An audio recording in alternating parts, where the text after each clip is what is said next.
Hello and welcome all of you out there, and I'm back after a short break. I had some dental work going on, but I won't get into it. Let's just get into what's the most enjoyable Ark Tames out there, because why not? In at number 10, I simply had to put the Velonosaur. I really do love this as an Ark creature, and sort of just as a general concept. It really does work well with its spine attack abilities just being one of the most enjoyable in my opinion. And it's sort of sad that Wildcard never really revisited this creature and sort of added something similar to it, but it also is technically a good thing too. It stands by its own, and with the R Velonosaurs on Genesis Part 2, you've got some even better ones out there if you wish to have the upgraded version, but both still offer a lot of versatility in the combat scene. Of course you wouldn't use them that close to a theory, but you know, it's just for proof of concept in the B-roll. And their stamina also goes on for absolutely ages. You're going to have no problems with stamina drain on a creature like this. They truly are one of the most enjoyable in my opinion. Next up, I've decided to put the Rhino Ganatha, and although not a big favourite of mine, just for other reasons, which I won't get into today because I still really like the creature and it's not really valid in my opinion, but my brain is my brain. This creature just can do an incredible amount, and that ability to pick up just such large creatures still always is fascinating and enjoyable to me. Like picking up Rexes and Paraceratheums and things like that, that just seems really insane to me, and it excites me every time I see one of these things do that, or just generally when I do it, because you always think of carrying creatures like that in a cryopod or soul traps, because who really uses cryopods unless you're playing on official or on console? Just use soul traps. They're just far better. They are a little bit rare sometimes, I find, to actually tame, and the tame method is pretty enjoyable too, as long as you get it right. It's exactly the same as the Reaper tame method, except to just impregnate a dino instead of your own self, and you're also going to need a bunch of resources which will appear on screen at some point rather than the XP. So the tame method, in my opinion, isn't quite as enjoyable as the Reaper, but that creature's later on the list, and I think we'll talk about this thing a little bit later, but still a very enjoyable creature to ride around on, deal damage with, and pick up insanely large creatures with. Next up, I've decided to put the gas bags on the list, as the idea of the gas bags still just really excites me as an Ark player, and it's sort of comedically funny in the way it moves. It's just basically passing gas as it moves through the sky, because it doesn't actually fly in the sense of using its wings. It simply uses its air, which it fills up through its mouth. So you know, it's a funny concept from Wildcard, and I really enjoy it. And once you get round controlling one, it can be a very fun experience to have around friends. And even if you're not great at flying one like I was in the B-roll, I should really update this at some point, you can still have a heck of a time as well, as long as you don't end up losing everything and getting things killed, because there obviously is a probability to some extent, which, you know, you always got to be careful out there. Ark is Ark at the end of the day, and it will throw you under the bus quite a lot. This is a really great traveller of heavy things, though. It has a great amount of weight and it flies at quite a decent speed. Doesn't even need a saddle. The saddle's only there if you want to bring a mate along with you, which is why I said it's quite good if you've got a friend too. Just really adds to the enjoyable level of this creature, but also just playing games with your friends is generally more enjoyable than just playing it by yourself. In at number 7, we've got the Baryonyx, and I simply have to put this creature here, at least in my opinion, because of the huge experience that I've had with a creature like this. It really does excite me as an Ark tame. It is such an easy one, and yet so useful and versatile to the general Ark player. A lot can be done with a Baryonyx that really can't be done with other creatures, at least within the range of when you're going to be taming this thing. It's saddled dirt cheap as well. It is an insanely great caving mount, capable of fitting into any sort of cave with absolute ease, apart from the artifacts of Skylord, but basically a dung beetle's not even going to fit in that either. You've got to crouch through bits of that. There's not really a point of bringing creatures into that cave. But when you do bring this into any sort of cave, you're going to demolish all creatures that you can find in the area. You'll have absolutely no issues with that whatsoever. You're going to tower through tons and tons of creatures and just have no issues whatsoever, health wise and damage wise, because they really do pack. They're great at swimming as well. With their spin attack, they can stun creatures like the size of Megalodon. They truly are fantastic tames, really enjoyable to ride on, and just generally really enjoyable creatures. Coming up next, we have got the Desmodus, and for me, is there really anything more fun than just a blood bag farm that can also do 30% of your tames with a click of a button? It is just such an enjoyable creature to have around. The Sanguine Elixir, again, 30% of your tame is done like that with a click of a button, and their blood bag farms. And for a creature later on the list, that is going to be an extremely useful thing for me. Might not be quite for you, but definitely for me. But even if you're thinking of taming more Desmoduses, it's still going to be useful to you. They have the glide ability as well, and they are rapidly fast flies. You're never going to be let down by the speed of these things, at least I'm not in any sense. And they can also grapple onto walls, vertical surfaces, or ceilings, like a Tapejara, which is another quite nice creature, although I think I'm not really too fond on it.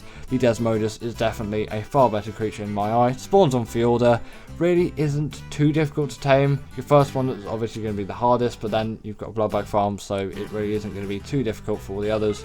Just great flyers, great use for PvP, great use for PvE. And at number 5, we have got the Astrodelphis, and I'm also going to put the Tropignatus here as sort of a side note, but I really love both of these creatures as they are just such fast flies. They are so rapid, like genuinely you can get a lot done with the speed of these things. You can traverse maps with absolute ease. You should have no issues whatsoever, especially in just generally getting from A to B really quickly.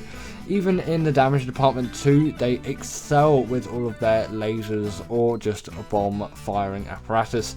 And although maybe there's a little bit more gauge on how fast you're going on the Tropignatus, in my opinion the Astrodelphis is just more of the smoother flyer, although its saddle is unlocked a little bit later on, and arguably its tame method's harder, although I've always found it a bit easier in my opinion, because Element is found everywhere on Gen 2, and if you just do it right and take precautions for void roams in the area, you really should have no issues, even getting one of these things quite early on.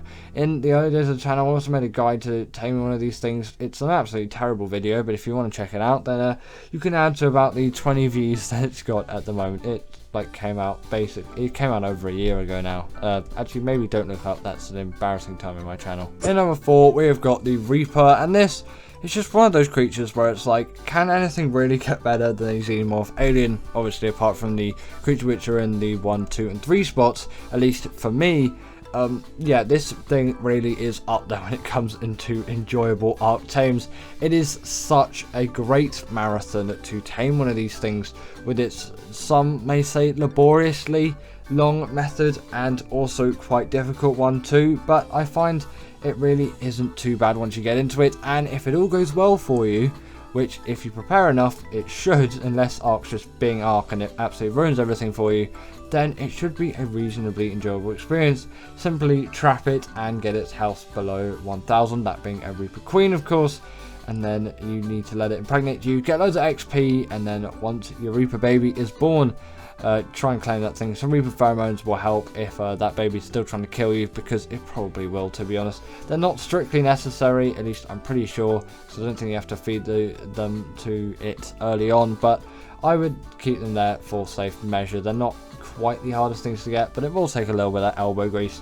But then you got yourself a cool Reaper, and it's such a great arc of progression. I love taming these things every single time on AB. Yes, they can be easily obtained on Gen 2, but I don't really see the fun in that, because it's really just not difficult in my opinion, and I love the progression. In at number 3, we have got the Maywing, and this is so enjoyable to me as, come on, look at firstly just how good this thing's model is. I love the design of this creature. It's sort of like a flying sky platypus, and it's really captured the hearts of many Ark players ever since its release. But also why it's just so enjoyable is it's just so fast. It's like honestly insane. This thing travels at such a pace. Basically, nothing can keep up to it unless it's had insane movement speed levels put into it, which isn't possible on basically all these servers out there because little have fly speed leveling. I'm also pro fly speed leveling, by the way, if you're wondering. I think Ark should really bring it back. I guess, yeah, it was a little bit game breaking, but maybe set a limit on it for those official servers, like 135% or 150% or something like that, because it really does add a nice dynamic. Yeah, 1000 movement speed Maywings would be absolutely insane, and I've tested them out on some single player servers and they are so fun to ride on when they're that speed, but also a little bit not, because you just get stuck on everything. That's a portable feeding trough, so it is an enjoyable thing for breeders. They're pretty decent swimmers too, and they can gather berries, but the main reason why they're here is just the Maywings are so good with their speed. It's honestly insane. In number 2, I've decided to put the Bloodstalker, as this is my favourite all-time, just basically general travelling mount out there. While I love the Maywing and it's got loads of great speed on it, for just generally all travel combined, that including underwater travel especially, because I do actually spend quite a lot of time down there. I don't know why I've been doing that as of late, but I'm just really enjoying it, I guess. Just for general travel on the surface as well, they work so effectively, and they are my favourite travel mount at the moment. Not only can you see all the aggros of the creatures, but they are fast in literally any environment, underwater and on land. Maybe not in lava, but I don't think any creature is, apart from the Magmasaur, but that's not on the list because it really isn't one of my favourites out there, at least just generally in my opinion. But I do find these things to be very quick and agile in basically every environment that you're going to face. Again, the underwater environment travel of this creature is just insane, and that is one of the main reasons why I'm putting it here, as yes, a Basilo is immune to all the electric eels and jellyfish, but you can easily skip away from them with a creature like this, and you can see if that aggroed onto you well before they even reach you, which is why these things are just amazing. There's just so much peace of mind put into this creature, and they've really seemingly been so well designed for all of these environments, and I just love them dearly, especially with the Desmodus being bloodback farms. I can tame as many of these things really as I want, but usually I'll just settle for one high level, maybe get another one, and then I've got a breeding pair, and then I'll breed them together, and then just take the baby of that, ride it around, and then if it dies, I'll just breed those two Bloodstalkers together again, and boom, I've got another Bloodstalker. But I'll usually keep a couple of babies spare, because you should always keep some spare of your favourite dinos. And coming in at number 1, we've got the Deinonychus. I really can't find anything that is more enjoyable just as a general creature to me like the Deinonychus. It is such a good one for any kind of boss fight. It just deals a heck of a lot of damage, really, and with the bleed ability being inflicted on bosses as well, it is an all gore out fight, and I really do like these creatures for that. It adds just a sort of comicness to these creatures, and that's something which I really enjoy. Just there's blood spewing absolutely everywhere on this Bronto, and soon enough it is very much dead. With the pack buff too, you are buffed like absolute hell, and you've got tons of these things going after you as well, obviously along with you as sort of your pack mates, to help those boss fights go by as quickly as possible.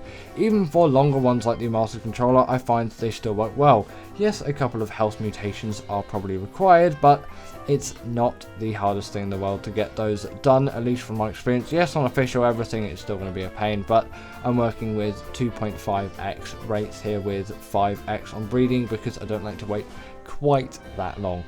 Because a Giga taking a week on official is something which I really don't want. That's raising time, by the way. They can also scale any kind of wall or vertical surface with absolute ease. The climbing and the sort of parkour that these creatures offer is one which is sort of highly sought after. The Thyla does it very well too, but the Deinonychus is just a better creature overall. The only thing it lacks is that underwater travel, but realistically I'm not going to be using it for that. I'm just using it for everything else. In at number 10 we have got the Uteranus, and although this creature was just viewed as a creature which is going to buff all of your creatures in a boss fight, don't know why I said creature that many times in a sentence, but either way, this thing is obviously mainly used to buff creatures in a boss fight with its courage roar, but it also just worked as a pretty decent carnivorous mount, and you can actually do bosses with this dinosaur, which most people probably wouldn't consider doing, and maybe it's not the best option. If you go to something like a Rex, you probably have a higher success rate, but you could definitely do it with something like the UT, and you can have a pretty decent success rate nonetheless. And actually using a UT in some cases can be a lot better than the Rex, because they're much more mobile creatures and you may just like them more. And if you breed them and you get some really good ones, they can be really good for that use. They're just general great meat harvesters and hide harvesters as well, because they can kill loads of creatures. And obviously you can use their fear roar as well, not really in boss scenarios, but you can kind of use them as a sort of turret thing, that like if someone's coming to raid your base on a Pteranodon, you can always just fear roar those things away is what I meant to say, and then from that you can essentially disable them from raiding you, which is actually a pretty decent strat if you've never tried it. Next up, we have got the Basilo, and this creature can actually make oil in its inventory, which is actually a pretty useful thing. And you know, you might just use this thing as a caving creature, but it is also a pretty good creature for exploring just the general ocean biome, which is actually quite an integral part of the game in some ways, as obviously it's ocean caving, but also for a lot of resources you need to explore, you know, get loads of oil and silica pearls and black pearls and all of that. And I know they do have a depth limit, but still that doesn't really hinder them. And again, they are immune to jellyfish and electric eels. I say it a lot on the channel, and that is something huge about these creatures. And they also do have an X variant, so there's an even better version of these creatures out there, and they can also make little rainbows as well when they jump out of the water, which is actually quite cute. I know it doesn't really affect their abilities and their uses, but you know, just a nice cool feature which might brighten up your day. Next up, we have got the Theory, and this creature has to be here as it is just so good at gathering all kinds of resources, which obviously makes it a very versatile creature in all kinds of anything really, and especially that fiber gathering, as fiber is one of the most essential resources in the game, and you'll pretty much struggle to find a better creature than a Theory which can actually gather fiber. And obviously you can use a sickle, or you can use a moss chop, so that's another great creature for you to use for this. The Theory just does it better, and it's pretty easy and accessible to tame. You just have to be level 69. Nice. That joke gets me every single time, but you know, it's actually pretty hard to find a really decent fiber gatherer, and this is a really decent fiber gatherer, but obviously it can gather all kinds of berries, wood, thatch, and all of that. And it's also pretty decent for the dragon boss fight because it's a herbivore, so it doesn't get affected by the dragon's fire attack, which is particularly lethal to carnivores and not very friendly to them whatsoever. So you know, that's where the benefit of this comes in. But sadly, you can't just use meat to heal them. You have to use something like sweet vegetable cake, and that is frankly quite expensive, so that is a downside. But apart from that, they really are great creatures. In at number 7, we have got the Baryonyx, and this creature is just so good at caving, but it is also great at several other things as well. But the caving does just make it inherently versatile in itself, because being able to do caves and all kinds of caves and travel around many situations in caves is inherently versatile. And obviously it's a really great underwater mount as well, so that is again another really great use for this creature. And they do obviously have that spin attack, so they can stun creatures up to the size of a megalodon, which does play huge benefit in their ability. And if you do have one of those things, I definitely recommend you getting one of these things into the water, not just using it predominantly as a land creature, although you probably will predominantly use it as a land creature. Get it in the water and you get its feet wet and actually use it in the water, and you'll probably find that you really like this creature in that environment as well. Yeah, maybe it doesn't have the greatest amount of speed like some of the newer creatures out there, but considering it spawns on the island, you really can't go wrong with this creature. So that is why I put the Barry in at number 7 spot, and you can see there that Megalodon is just completely frozen. So if you're in a pinch and you need to get out of a sticky situation, you can always do it with the Barry. Next up, we have got the Rhinogonatha. Personally, I don't really like this creature because I find it's a little bit too overpowering in what it can do, but I know loads of you out there really like this creature, and I'm not going to diss it for its versatility, even though it's not a favourite of mine. So I am going to put it on this list, although you might not quite agree with my next choice, which is my preferred option, and I will say it, albeit this is the kind of better creature in my opinion. It's just I don't enjoy using it, which is why I put it lower on the list. But still, this creature is full of very exciting opportunities. This thing can pick up creatures up to the size of a Rex, and pick up Parasaurs, pick up all kinds of really big creatures, which is inherently a really great use in its own thing. Cryos do exist though, not on ASA at the moment, so it's the only way of really getting those big creatures around. But on normal Ark, you can make do with Cryos, and you'll definitely have loads of them by the time you get the saddle for this thing, or even attempt to tame one, because it is quite a difficult, lengthy process. Pretty much just a rip-off of the Reaper Tame, but you know, it is the same game publishers and the same game makers, so you can't really call it a rip-off, let's say, because I just said that earlier. You can maybe call it a rehashing. It's a little bit different, of course, because the way you get 100% effectiveness is with all of those resources which are just on the screen there, and if you feel like it's too unnecessary to read all of those, then it's probably too unnecessary to get all of those to actually get 100% effectiveness. And you're not bringing this thing to a boss fight. Don't really think that is very useful or worth your time. I just recommend saving the highest level when you can, and you don't need that 100% effectiveness. It's fine, you can just wait it out and you'll be good. But if you really are a perfectionist, obviously I'm not going to stop you from doing that. Also, these creatures are really great at raiding bases. Like, they deal a heck of a lot of damage. They're really quick flyers, they have a lot of carry weight, so you can transport a lot of metal around with them, and they are just inherently really big, beefy creatures, but not as big as maybe you would expect. Obviously these things don't have any platform saddle like the Quetzal, so that still does have a slight gain over this thing, but it is a really versatile creature. Although personally I don't really like it, and kind of what it is, the creature, I think it's too overpowering. I'll still admit it's a very versatile creature. Now, in at number 5, we've got the RG, and this creature just had to be here for me above the Rhinoganatha, because I think it's a superior creature. It fits into the game more, and I really like its regen ability, the fact that its saddle acts as portable smithy, and it really seems to fit into the game, and it's a pretty easy tame as well. Not saying that the Rhinoganatha tame being really difficult like devalues it as a creature. No, it's a much higher level, so you would expect a harder tame method, but still I think again that does kind of make the RG a lot more accessible. Albeit, yes, the RG can't pick up anything like Rexes and all of that. I think that is personally a little bit stupid. I should really stop ranting on about the Rhinoganatha, because I know loads of you out there really like it, so I'm going to stop that. I'm just going to talk about the RG, because I don't really think I should be dissing your opinions, although I should express mine. I think I've done it enough, haven't I? Either way, the RG can pick up a wealth of creatures.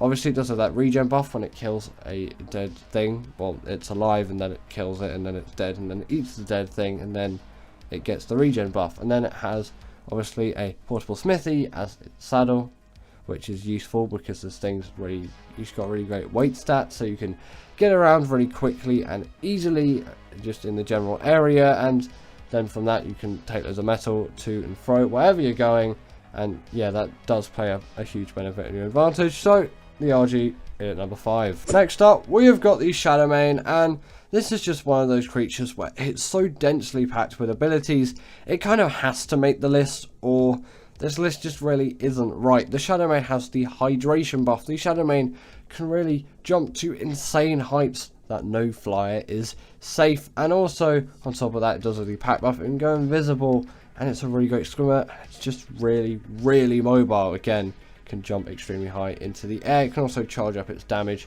as well, doing even more.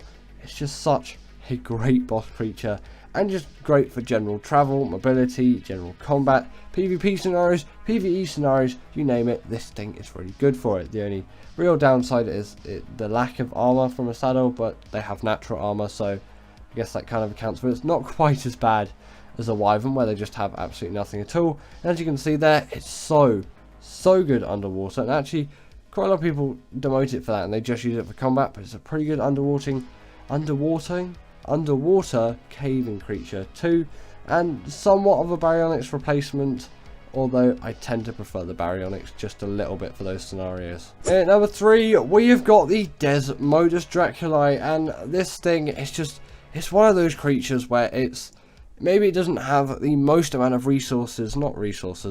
abilities, let's say. Obviously it does have the gliding ability, and it can farm blood bags, but it has really unique abilities that makes it so versatile. And obviously that sanguine elixir allows for creatures to be tamed so easily, as 30% of it is done right there with just a click of a button. And the blood bag farming is invaluable really, because the blood bags were just such a pain to get before this creature came out. Obviously it's tamed with blood bags, so you still need to do that quite lengthy process to get your first one, but just get a really low level one for your first one, get the lowest you can, and then use that to farm loads of blood bags, and then get the highest level that you can. That's my recommended strat anyway.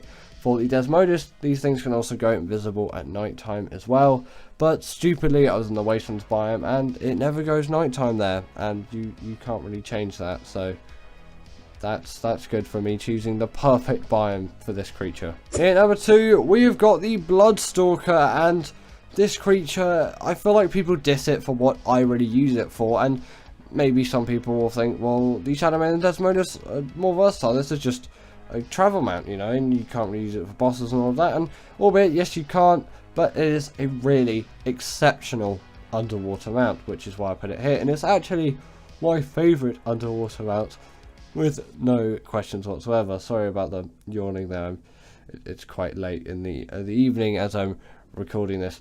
But yeah, these things are my absolute favourite underwater creatures, no questions asked. They're so quick, they're so easy to take in the water, they can skim over the top of the water, which the Shadowmane can't do. I know the Maywing can, but the Maywing's not on this list because it's only really great for travelling. And yes, that thing with its breeding abilities essentially acting as a portable feeding trough, and it can carry babies around the place.